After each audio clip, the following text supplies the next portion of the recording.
Thank you for listening to this episode, and follow the podcast on social media by finding @Prestigious_pod. And if you'd like to be coached on how to live a more prestigious life, you can reach out to me, Chris Bean, @ChrisBeanOfficial, or by emailing the podcast directly at prestigiousInitiative@gmail.com. Lastly, sign up for our newsletter either through social media or on our website. This is the Prestigious Initiative. Welcome. I'm Chris Bean. Today, I'm joined by Bill McLean, someone who I've admired for a long time. He blends technology and productivity as well as lifestyle design.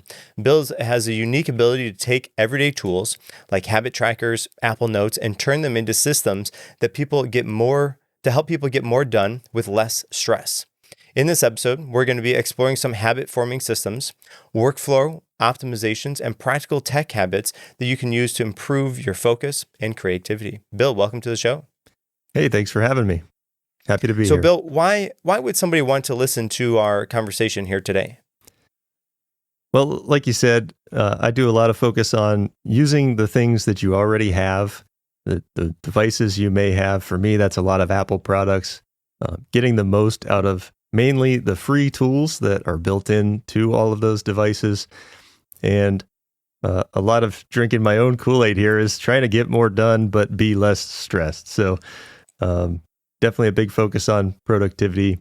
And I bring my engineering background to that to try to simplify things to the point that makes sense for a wide group of people. Now, Bill, I think everybody has their own different definition of what productivity is. So before we jump into productivity, can you give me what your definition of productivity is? Yeah, that's kind of that is the big question, right? And I've been listening to a lot of Cal Newport lately, who has a book out called Slow Productivity. And, he harps back to before knowledge work was the big thing, right? Before everybody was in these white collar jobs, using your brain is the output. You could measure how many cars were rolling off the assembly line per hour, how many bushels of wheat you harvested per acre of field. There was a number you could put on this stuff. And now the output is much more nebulous. And to me, I now try to think about it as I'm getting stuff done that I want to get done.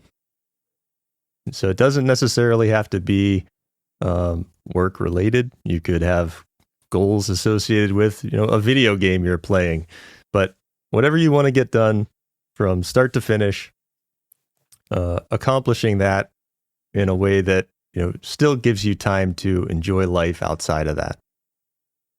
Now, Bill, you've done a good job at blending tech and productivity, and I think that they are naturally kind of linked together, especially in our day and age.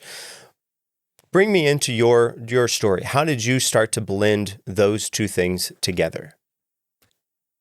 It sort of spawned out of so when I started YouTube about 2 years ago, a little over 2 years ago now.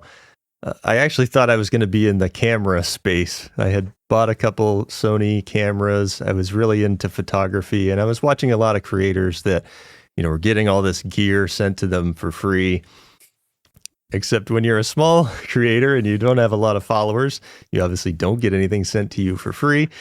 And quickly kind of realized that, if I treated YouTube like a business, which is kind of what I've been doing, that this is a horrible business strategy to spend a bunch of money on all of this tech products to do reviews for them. Now, the flip side is I still buy objectively a lot more tech than an average person would. So just by default, naturally throughout the year, I have things that I can review from a tech perspective, and really switched the focus to, okay, well, how am I using these things? What's my workflow? How do I share that with people? Because I think there is still something special about, spending your own money on a piece of tech and telling people, why you did that and what you're using it for, that can increase the connection more than somebody who is sent a free piece of gear and reviews it as kind of a job. Well, because then it brings in your own personality to that. It's not just, hey, these guys, this company sent me this free stuff. You suck. You wish you could have done this, but I'm going to shoot this video for, 10 minutes because they say that I have to. Then I get this free thing that's going to sit in the pile and I'm never going to use anymore. But when you actually pay your money for those things, then there's a little bit more thought that goes into it. You're thinking already before you buy that, okay, how can I justify this? How am I going to be able to use this? Where is this going to fall in my everyday workflow? And then bringing people along that probably already have these tools, that maybe are looking to get these tools, that also are going through that same kind of thought process. How can I justify this? Where is this going to fall at? Am I going to actually use this thing? And I think that connection is meaningful because everybody is looking for those type of things. And so you're an engineer. How much of that type of mindset do you bring into your daily workflow, the way you interact with your devices, the way you show up to be productive on a given day? Yeah, it's ingrained in my soul, I guess.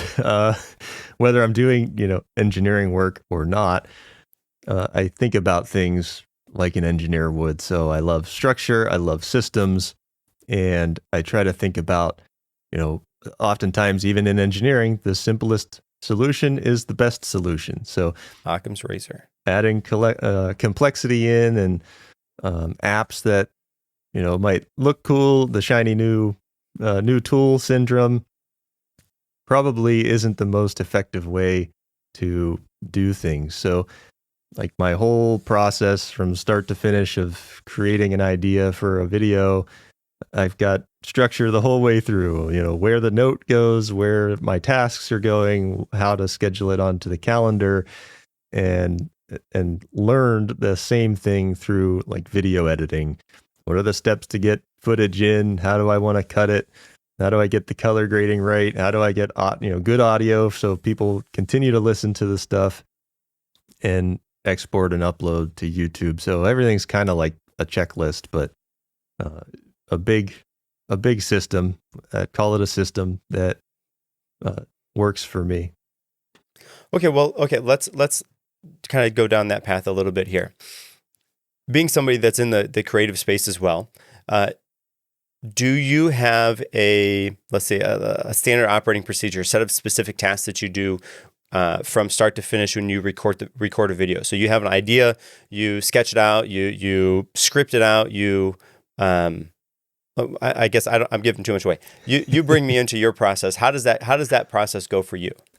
Yeah, there's been a lot of trial and error in this, but I use, I'll say the big three apps are Apple Notes, Apple Reminders, and now Apple Calendar. You could substitute Fantastical in there if you wanted, which I had used a lot in the past. But all of the like scripting that I do, bullet point outline, thumbnails, titles, that sort of stuff goes in Apple Notes. So I have one document for each video, and I have a host of shortcuts set up to try to make things easier. So if I'm on the Mac, I have a shortcut that will ask me, what's the video about? And I type in the title. Let's say it's Apple Notes. It'll automatically create the folder structure for me on my external drive that I'm going to edit the video on. It'll copy that title to the clipboard and pull up, I have a video template file. So in Apple Notes, it pulls up the video template. I can duplicate it, paste the title in, share this whole thing with reminders. So the beauty of the Apple system that not a lot of people know about is that everything can be linked together. So if you highlight a title in Apple Notes and right click and share it to Apple Reminders, it actually links that together. So when you go into Apple Reminders, you get a little note icon that shows you that the note is linked. Then I have another shortcut that creates all the subtasks for me. So now I have this video about Apple Notes in my Apple Reminders, and I put subtasks in there that's like film the video, edit, shoot B-roll, post on social. And I basically just move it through a Kanban system inside Apple Reminders. and I schedule each one of those things, which now show up on the calendar. So Apple Reminders and Apple Calendar now talk to each other as well. That was a recent addition.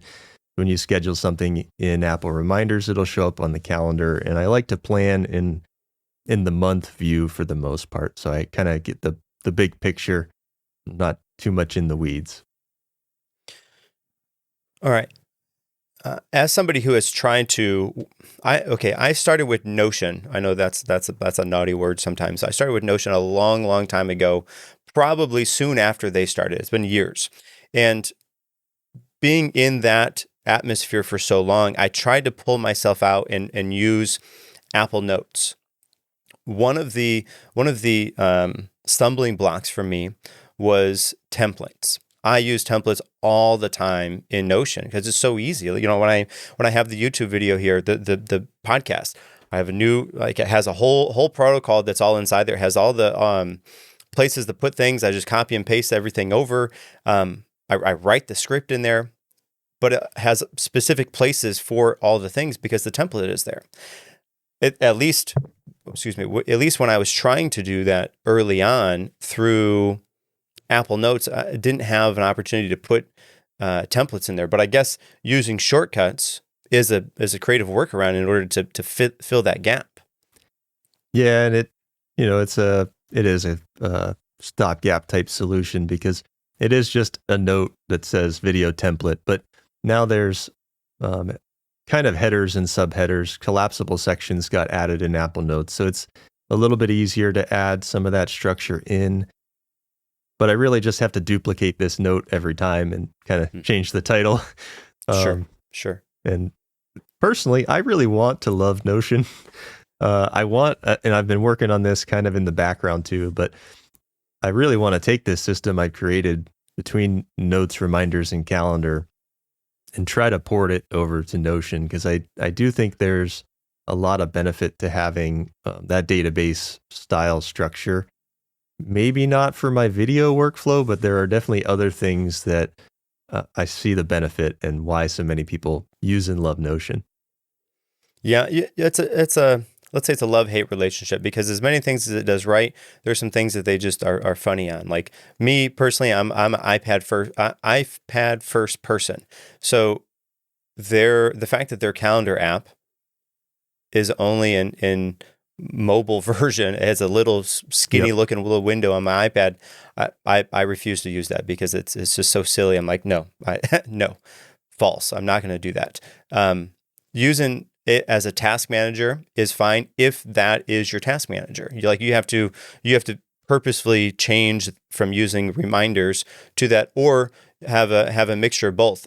I like to personally use reminders as me talking to my watch to remind me something, and then hey, when I get home, tell me this, or at 8:00, tell me that. I'm a big fan of that because we know that our mind is not for storing ideas; it's for having them, and I need to get those out.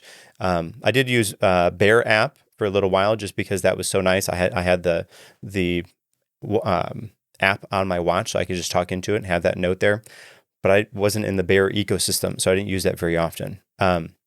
But yeah, Notion is great, and Notion. In fact, Notion even is where I house my website at for the podcast. I go through Notion is where everything is at, but it goes through another service that's called Bullet, bullet.so, I think, which is where it changes the kind of the database structure a little bit and pretties it up to be an actual website. And that has worked really well for me. I've used a couple different versions, different things for that, but I am comfortable enough with using Notion for those things that it again, and all of the information for the show is already in there, so it's super easy to kind of link those databases. Pow, there it is for the website, and it's ready to go, which is really nice. Now, Bill, you've built a reputation for simplifying things that most people tend to overcomplicate. And okay, so there's a question in there, which is, I think, does that stem from your background as an engineer? And then, so that's question number one.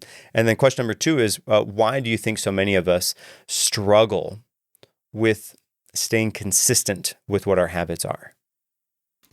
Yeah, I think I'll I'll answer the first one by saying yes, it does stem from the engineering side, and I work at an aerospace company. There's a lot to learn about a jet engine, more than you could ever know in a 30 or 40-year career, however long you spend there.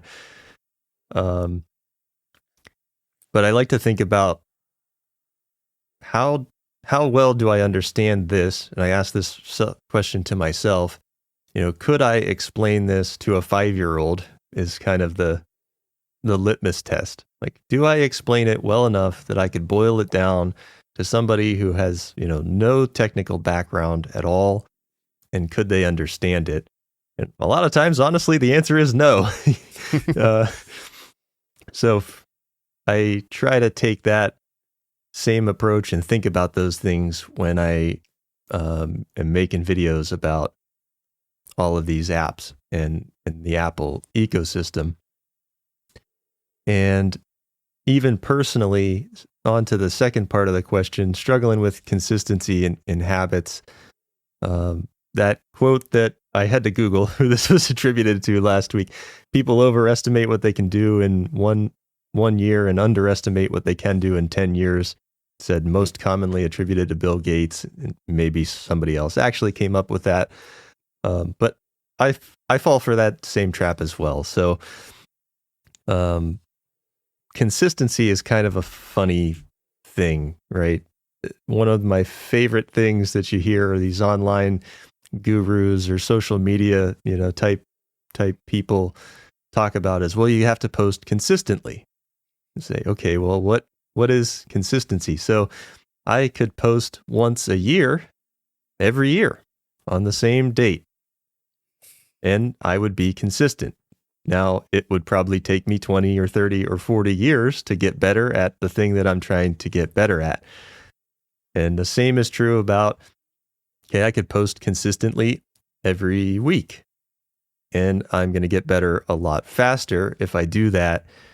But just posting isn't enough, or just doing the thing isn't enough. You have to be learning while you're doing that. So you have to kind of take a step back, go up, we'll call it a 30,000 foot view, the systems approach.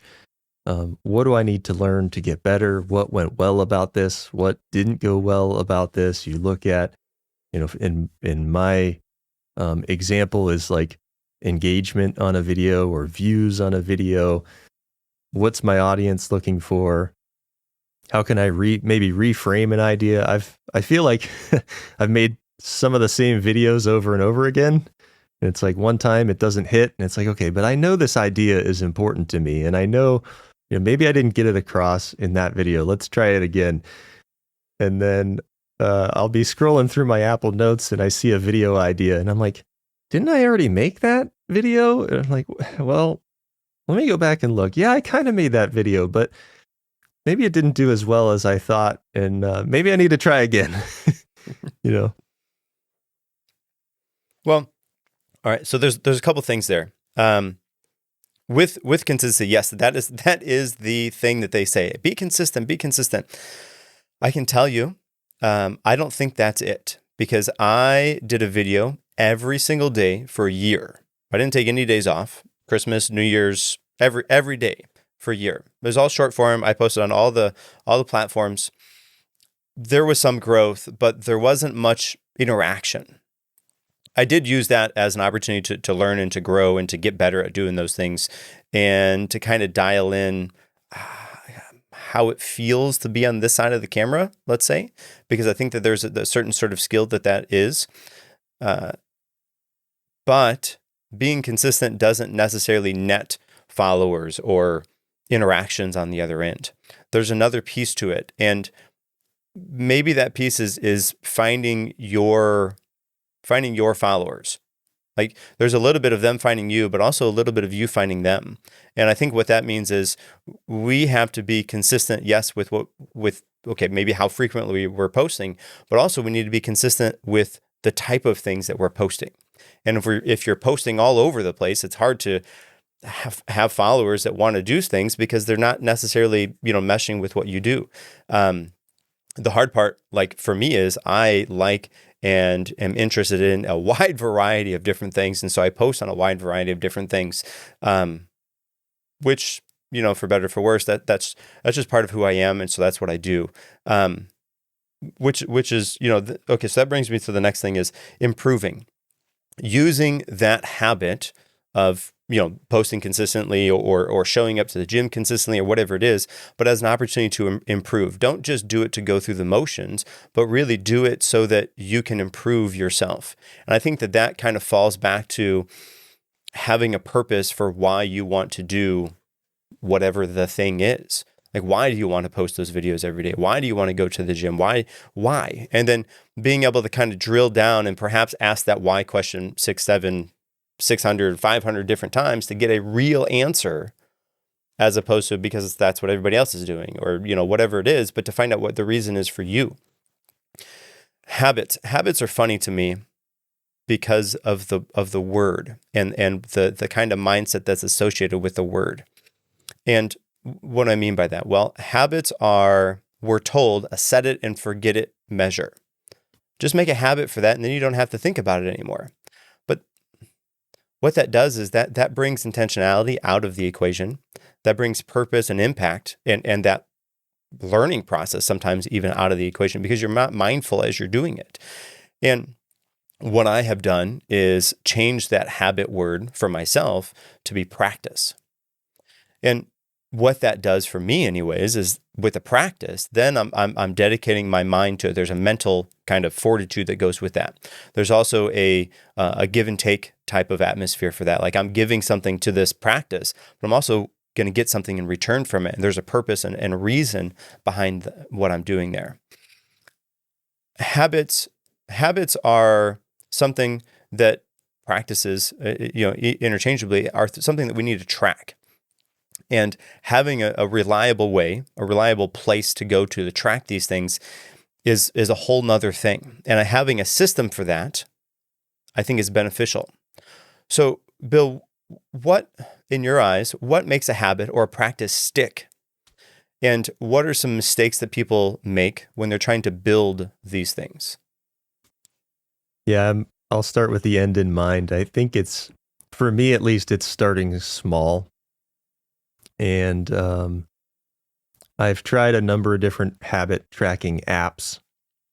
As an aside, I have made a video on a couple different habit tracking apps, and I've read Atomic Habits, just like probably everybody else. I've probably forgotten a lot of what I've even read, and I need to reread it at this point. But starting small, whether it's like going to the gym is the best example for me. I have a home gym. Just like anybody, I want to try to be healthier. I have times where I'm in the gym consistently, and I have times where, I spend no time in the gym.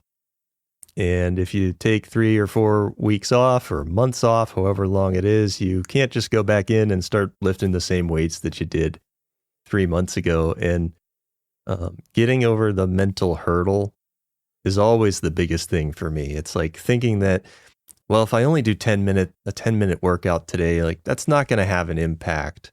You're not going to turn around tomorrow and, flex in the mirror and be like, yeah, look at how great, the gym was. But without fail, every time I force myself to do a 10-minute, workout to start back up again, just get the ball rolling. Okay. 10 minutes today, maybe take a day off, do 10 minutes the next day, take a day off. Then that'll turn into 15 minutes. Then it turns into 20 minutes. And then soon you're back to whatever your normal routine was, 40 minutes to an hour in the gym. But it does a couple of things, right? It's training your mind that this does matter. And it's like Newton's laws, right? Objects in motion will stay in motion. So get yourself moving, you'll stay moving.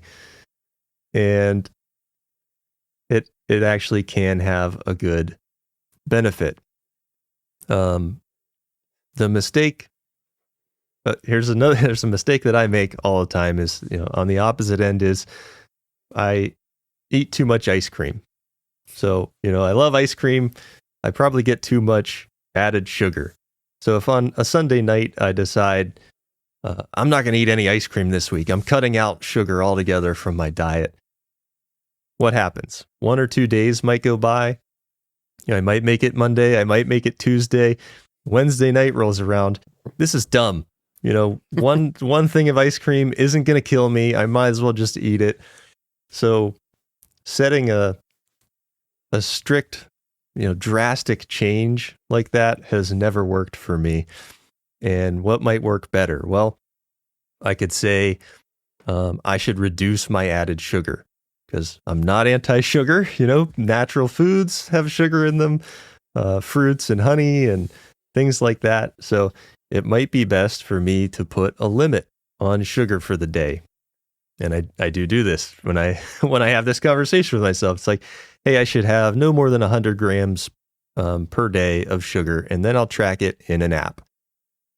And if I've hit my sugar limit for the day, then guess what? No ice cream for dessert. But that kind of reframes the problem from, I can't have any sugar at all, to, no, sugar isn't necessarily bad for you. It's things in nature that have sugar. So let's just try to reduce the amount of things that have processed sugar or added sugar into them, and set up a system to track it. Well, I'm reminded, you're telling the story about, I'm done with sugar, no more ice cream. I'm reminded of the story that I was told by one of my mentors, is the duality of the night person versus the morning person. And so I'm sure you've been there perhaps. And I know I have for sure. Set the alarm at nighttime. Yeah, I'm going to get up at 5 o'clock tomorrow morning. And that night person is so ready to jump out of bed and do all the things. And then the morning person comes around and they say, yeah, what was that night person thinking? Snooze, throw this, get this out of here. We're not getting up at 5 o'clock. No way. So there's an opportunity here that we have to be adaptable in our approach. Just because something works for somebody else doesn't mean it necessarily works for us. And if we're trying to find a habit system for our own self, we can be trying on what other people are doing. Hey, yeah, let's try this. Try it for a little bit. I like this. Let's try this. But we need to kind of test and check to see what works for us, and then be, like I said, be adaptable in that approach, because we've all been that night person that is. We've all been the morning person that's yelling at the night person, right? No, I'm not getting up at 5 o'clock. Are you kidding me? There's so much more hours of sleep here, or whatever it is. But when I was told that was like, oh yeah, that I definitely have done that before. Yeah. Now, Bill, we talked already about using some free apps. The Apple ecosystem has so many different apps in there that are helpful to us. And they don't cost anything. It's already baked in. They're already on our devices. Let's see can you walk me through some example workflows on a daily basis of how you're managing your days with that Apple ecosystem? We talked about kind of how it works for like the video production side, but how does it work on a personal side, just to interact with your day? Yeah, I'll start with another book recommendation for people, Building a Second Brain by Tiago Forte. Probably one of the most popular ones at this point for what we're all, I think, calling personal knowledge management now. And these types of systems that exist now is what I wish existed when I was in college. So I could go back and search through, like, just, again, the engineering basics are kind of lost. They're in notebooks somewhere. I may have them, I may not have them.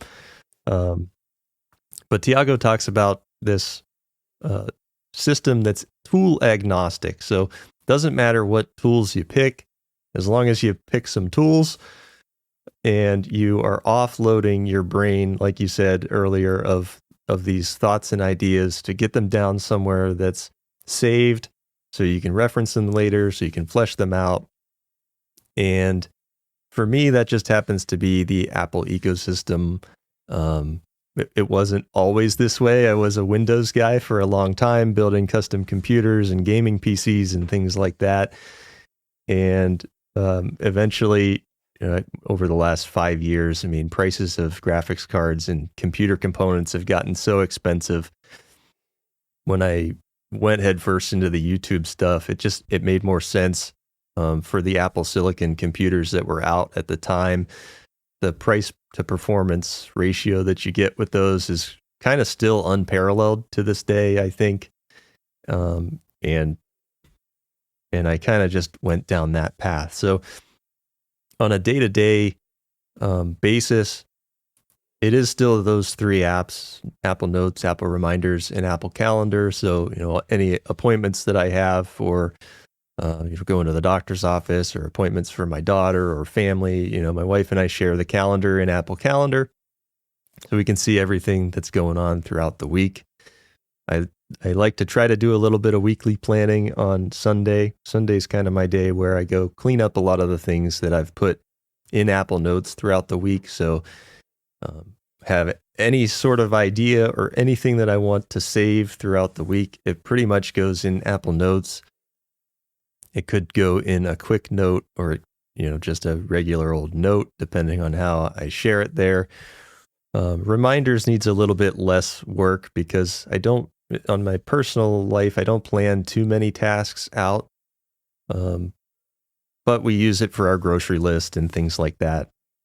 And so it mainly is the fact that all three of these things, the separation is a little important to me. I talked about how they can be intertwined together for something like a video, production process, but then the fact that they're separate throughout the week, working on personal stuff is the benefit. It's like, okay, I know where I need to go for tasks. I know where I need to go to look at the grocery list. I know where I need to go to look at calendar to see what appointments there are for the week. And then any information that I need for all of those things is inside of Apple Notes. All right. So I've watched a recent video of yours where you kind of meshed together Tiago's building a second brain, the para method, with Matthias, the founder of Forever Notes. And in fact, Matthias is going to be on a show coming up pretty soon. I booked with him, so that's going to be interesting. But how is that integration worked for you? I know you said that the journal side of the Forever Notes was kind of the downfall for you. What have you done to move around that? And kind of for those of the listeners that haven't seen that video, kind of walk us through what I'm talking about here. Yeah. So Forever Notes is like this brilliant free concept that Matthias had come up with. That when Apple Notes added note linking, it's like the first step towards something that could be considered Notion-like, I guess, in Apple Notes, right? So he has what he calls hub pages that if I have a hub for like YouTube. So all the stuff that I'm working on for YouTube, anything that I need related to that gets linked on this page to try to not lose things. Tiago Forte's para method stands for projects, areas, resources, and archives. And it was a folder structure that he created, and basically you can set that up anywhere. You can set it up in a Notes app. You could set it up in your cloud storage, which I had done and was using for a pretty long time. Apple Notes wasn't recent that they added, tags and smart folders. But that was something that Forever Notes kind of leaned into was, okay, you don't necessarily need to take and create a folder and be manually moving notes around. If you use the tags and smart folders in a way, Apple Notes can do that for you. So you have a smart folder for YouTube, you write up a note, you tag it as YouTube, it's automatically in that folder. I've meshed a little bit of those things together at this point because what happens then is the main notes folder in Notes starts to get really bloated. So anything you tag isn't actually moved. Apple Notes is just reading that tag and saying, okay, I'm putting this note in a smart folder. It's not actually moving it out of your main Notes folder. So for whatever reason, that bothered me. I had like 200 notes then in my Notes folder, and I was like, okay, a lot of this stuff I don't need. This is videos that I posted. These are podcasts or newsletters that I've worked on. They could really live in an archive folder. So The regular old archive folder is the one that I've kept, and I've been moving things out of my notes folder into there.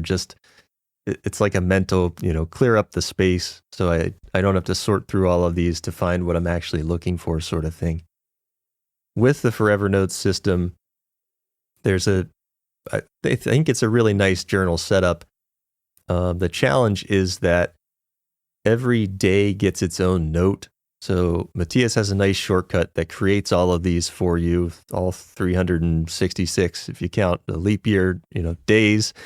Get a daily note, and then you can link those together. He has like a back button and a next button. So if you clicked on today's date, you could go back to yesterday and move forward to tomorrow. The limitation of Apple Shortcuts and Apple Notes at this point is you can't link those things together automatically. So every day you'd have to go in and link them together, link the back, link the next. I tried to set this up, doing it during the weekly review. Okay, let's link the next week's worth of journal notes. Tried to do it monthly. Let's just knock out an entire month's worth of journal notes.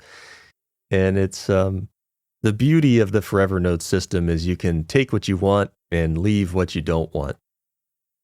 So I basically kind of left the journal out. It's, for me, best suited to have an app that is specific for journal. It's day one for me. It has all these features built in, calendar, everything's linked. You get on this day notifications. You can input, basically whatever type of media you want. Images, videos, audio files, write with the Apple Pencil, scan text, whatever. Again, it's like compartmentalization. So the Apple Notes doesn't necessarily need to be the one do-it-all app for me. I'm more than happy to add some apps in, where they make sense for specific purposes. Yeah, for a long time, I used Notion for my journaling, and journaling is something I've done for years and years. A little bit of paper journaling, but then I shifted to digital journaling. And then once I found Notion, the beauty about Notion was you're talking about the linking and back and forth part of it. In Notion, I have a daily journal, but the way that I fill that out is not in like the text of the page, but is actually in like the top, like the database type of sections, like the important sections there at the top. And the way that I fill that out, then on a weekly review, it pulls all that information in. I can see it, and I take my weekly review. I write in the top kind of. I have it kind of filtered out so it isn't like that. But in those top kind of important sections, not just in the text of the page. And then on a monthly review, it pulls in all of the months or all of the key weeks. And then on the quarterly review, it pulls in all of the months. And on the yearly review, it pulls in. And so it does those things automatically. I don't have to try to link and connect those things on the fly as you go. I could see how that would definitely be a stumbling block or hurdle, especially when ease of operation seems to be the what you actually want to have. Yeah, simplicity is best for me, and yes, I've been kind of purposefully trying to complicate my system here with Notion and build it out, because ultimately, these are free apps. Yes, they're really good. If you're, I'll say, a normal person, you're never going to hit these limitations that that I talk about for the most part. Like it's going to do 80% of what you need, and you really don't need the 20%, especially if it comes along with a price tag or a subscription. The other, I don't know where I was going with that, but well, yeah. Well, the other thing is, we get the shiny object syndrome. And I know for a long time, when I was growing up, going through high school and college, I had a relatively inexpensive laptop, and because it was a cheap laptop, it was not very powerful. It didn't run Windows very well. So for a long time, I was not anti-Windows, but I didn't use Windows. I put Linux on there, and the beauty about Linux is there's so many different versions, but then that pulls you into that shiny object syndrome where you're distro hopping to this one and that one, and you're jumping all around. What are some things that we could do in this day and age to avoid jumping around through different apps but actually finding one that will work for what we need and not reach out for that extra 20% like you were talking about, and either making that a paid version or using that 20% in some other app. And then we have to try to remember, all this mental load to try to, okay, well, I go here for this and there for that. Oh, and I have that other one for this, but it's all kind of the same thing, but they're all separate because they're different apps. How do we avoid that from happening? Yeah, I wish I had a really good answer for you. I definitely still fall for shiny object syndrome as well. I guess the good news is that there is no perfect tool, and the bad news is there is no perfect tool. So no matter what you pick, there's going to be compromises, unless you can make a tool for yourself that has everything that you need. I guess that's the option. There's probably thousands of people out there that are trying to do that same thing. One thing that stuck with me from a YouTube video that Tiago Forte did after Building a Second Brain was released. I think he was setting up notes for, I don't know if it was his editor or assistant, but he was setting up Apple Notes for somebody. And the rule of thumb was commit to it for 30 days before switching. And I watched that video and did just that. This was before Apple Notes had notes linking and a bunch of the other formatting features that I really like today. It was really a basic notes app. And I said, okay, well, I'll just use this for 30 days. And then I used it for 60 days. And then I used it for 90 days. And you really get to know the tool in that period of time. So you will start to bump into things, and then you can take a step back and say, okay, I don't really like this about Apple Notes. I would really like something else. Note linking was that for me at that time. And I saw Obsidian. And I was like, okay, well, if I'm going to, take the mental energy to move all of this stuff to Obsidian, I've got to stick with it for 30 days. So I gave Obsidian a try, and basically the same thing happened. I think I used it a little bit longer than 90 days, but it had note linking. It has a bunch of different features. There's kind of like endless customization, similar to Notion. And that's when I found out that was kind of terrible for me. The endless opportunities to change and tinker. I love that kind of stuff. Just like you, in college, I had early Android phones, I like to say, were objectively bad. Yes. And I would, root the phones. I'd put custom software on there, be waiting for the latest ROMs, playing with all this stuff behind the scenes to eke out like 10% more performance. And, I could have just gotten an iPhone. But at that point, I would have it was taboo for me to even consider an iPhone. But eventually I did kind of transition into this thing of I just need it to work. And there's nothing wrong with tinkering around with a system, Obsidian or Notion. I still enjoy playing around with that sort of stuff, but reframing, what you're doing when you're doing that it may not be the most productive thing that you need to be doing at any given time. You should probably focus on using the tool to get whatever work done that you need to get done. And if you can do that inside of the tool, then that's probably the right one for you. Yeah, the thing that I have done in the past is I use the tool. So I have a list of things that I kind of want the tool to be able to do for me or to help me to do. And then from there, I use all of my information that I've gathered from using the different tools that I've used, and I pull that in. Okay, these are the things I want. This did this did that, and okay, let's try this new tool. And inevitably, there's going to be things that you like about that tool that you're using, and things that you don't like about that tool that you're using. The hard part is being able to either find creative workaround solutions for those things that don't work very well, or to make a compromise. Okay, well, this doesn't do X, as well as Y, but I like all the other things that it does. And so I'm willing to kind of sacrifice that. And, the other thing that you said was, there's people out there that have specific things that they want to, make your own thing. Pen and paper, for a very long time was the app, quote unquote, that people use for this stuff.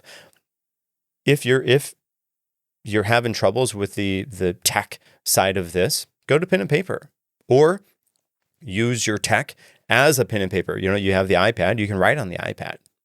Write in Apple Notes, and then it has all of those things right in there. There's some really kind of cool e-ink tablets in the space that kind of mesh pen and paper and digital kind of output, which is kind of cool, and they do some interesting things. But if you need something that specific that it just isn't out there, none of the apps are working, pen and paper, man, just go to a store, spend $1.50, and you're good to go for a long time till you run out of paper. Yeah. Bill, what if you had to kind of to pick one tech habit that almost anyone could adopt today that would help them to reduce stress and allow them to feel more in control, what would that be? I think this ties right in with what you just said, is make a list and write it down. Whether that's digital, whether it's a pen and paper journal, whether you use, voice to text on your watch or your phone, making a list, write it down always seems to help, clear my mind in a way that once it's out of my head, I can stop thinking about it. So, writing is one of those things that I still do. I do it digitally in Apple Notes. Sometimes I will pick up pen and paper or use the iPad to write as well. But there's something chemically in my brain that happens when I write things down that helps you understand the ideas better, helps you to think about what you're doing, what you need to do, can give you concrete steps instead of, a big ambiguous task that you might not even know where to start. Just start writing. And that seems to help me a lot in all these processes. Well, I think I'm going to get the percentage wrong, but there's a quote that says something like, if you can write the problem down specifically and with all the details in there, it's something like 50% already solved, because getting those things out of your head onto paper helps so much with that. And you said that there's something that happens in your brain when you write something as opposed to type something. I think you're right on with that too, because like I said, for a long time I was taking notes. My notes and journal, in fact, were in Notion. Typing does not have the same energy. That's a weird word. Emotion, feeling, essence. I don't know what the thing is, but it doesn't have that thing that pen and paper do. And whether it's writing on your iPad or writing on pen and paper, that does something different. It allows you to think through those. I think what it does is it slows you down. It's one thing, because you can type a lot faster. Most people can type a lot faster than they can write anyways. So I think that's helpful. But yeah, certainly writing the problem down is very helpful as far as having it solved. Yes. Yep. I recently made a list. I think I posted just today on Threads actually about, what do I actually want in a personal knowledge management system? Like I said, because I've been going to Notion recently to try to play around with some of that. It's like, I need it to have notes. I like reminders to have a Kanban board. That's like a must have. I really like the fact that notes and reminders can be linked together. And I really want my reminders or to-dos, whatever you want to call them, to show up on my calendar. And then my bonus was Readwise highlights. So if this app can sync with Readwise, I often pull highlights from both books, YouTube videos, and podcasts even to write about or for inspiration in the videos. If it had whatever I just listed, those 4 or 5 things is like the perfect app. And my current system falls on its face on a few of them, and the way I have Notion set up right now also falls on its face in a few of them. So okay, so what is Notion not doing that you want it to do? Yeah, so it pretty much has all of those except reminders on the calendar. So you'd have to use Notion Calendar. So it does support this now.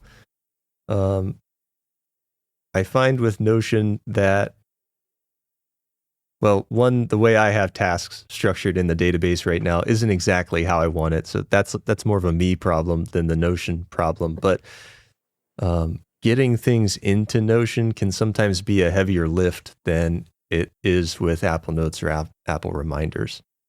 Now with offline support, that's a little bit better. I'm not offline all that often at this day and age, but the how fast it is to get stuff down into Notes and Reminders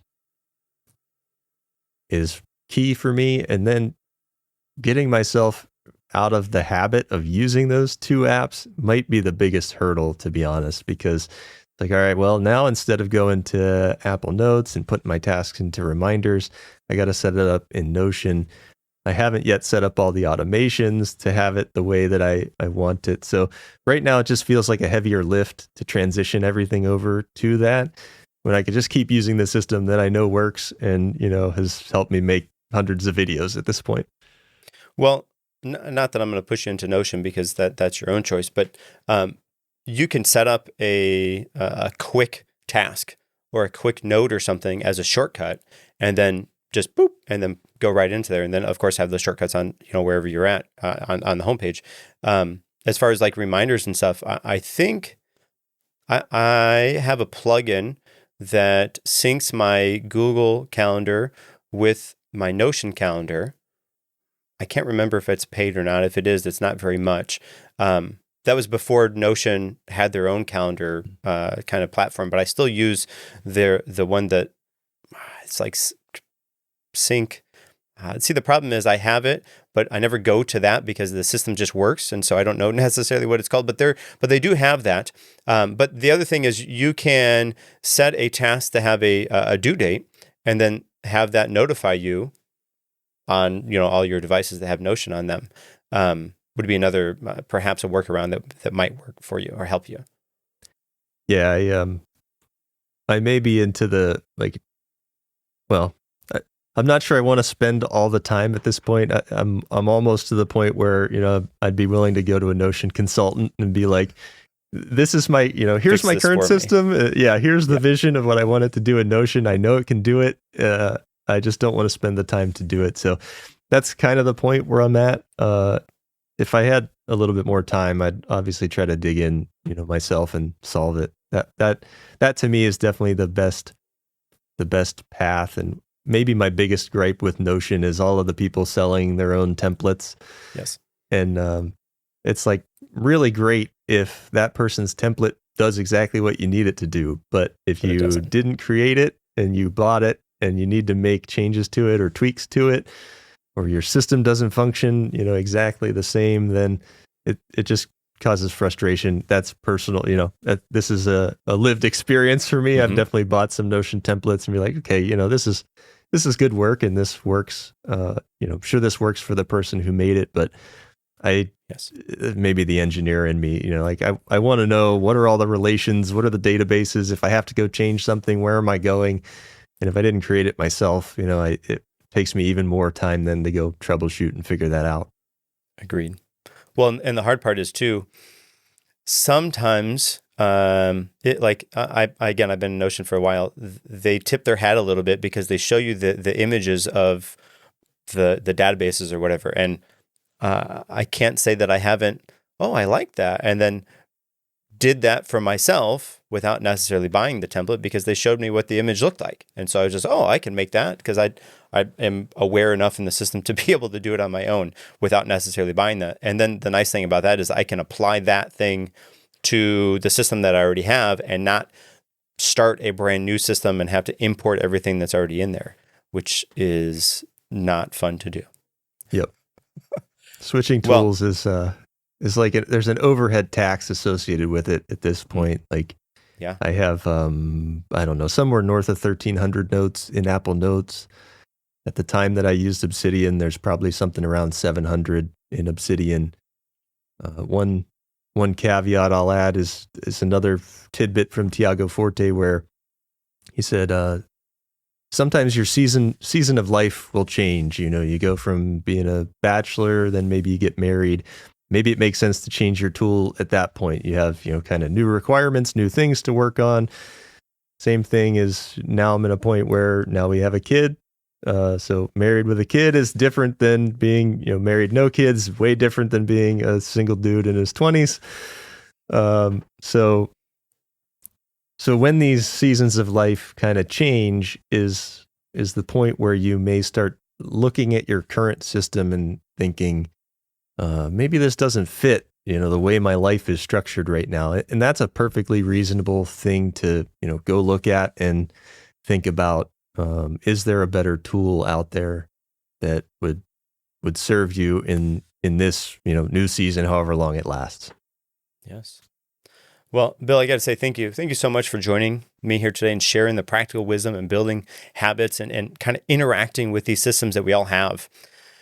I know listeners will walk away with some tools and some ideas and insights that can help them. And as we're wrapping up, do you have any key thoughts or final takeaways you'd like to leave the listeners with? And if they would like to get in contact with you to learn more about you, to find more about you, what would be the best way for them to do that? Sure. I'll leave you with enjoy the ride. Like I started this podcast with Cal Newport's Slow Productivity, Ali Abdal's Feel Good Productivity. I'm happy to see these types of books and mindsets added to the productivity space to get away from the hustle culture of, do more, sleep less. That's not good for anybody. So enjoy what you're doing. Work at a pace that, you could do this feasibly for the rest of your life. I'm taking my own advice here, right? Compare yourself to yourself. So as you work through this process to get better, don't look at what people, a few steps ahead or a few steps behind are doing. Comparing yourself to, did I do something a little bit better this time around than I did last time? And you can find me on YouTube. I am at Bill McLean. And Threads is probably my other primary social media of choice. I've got Instagram and TikTok. I don't post all that much, but on Threads, I am at William B. McLean. You can find me there posting about Apple and apps and productivity. Very good. As always, listeners, stay tuned for the next episode of the Prestigious Initiative. Until next time, keep striving and make every day count.